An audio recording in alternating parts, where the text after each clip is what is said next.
Welcome back to another technical deep dive here in the debug zone.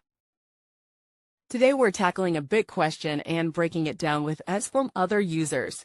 Hopefully this clears up some misconceptions and helps you get the answer you need.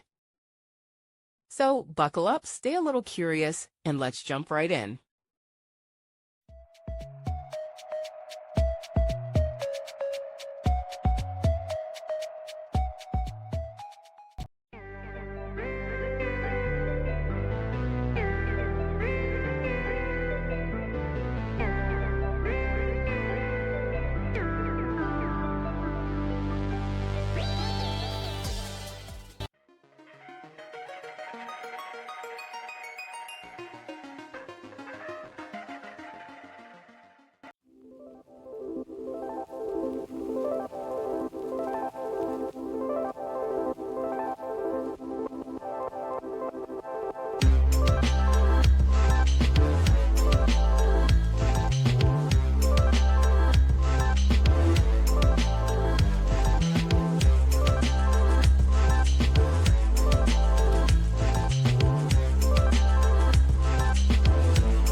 And that's a wrap.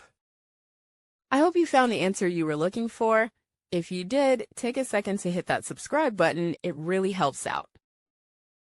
And let me know in the comments which solution worked best for you. See you next time in the debug zone.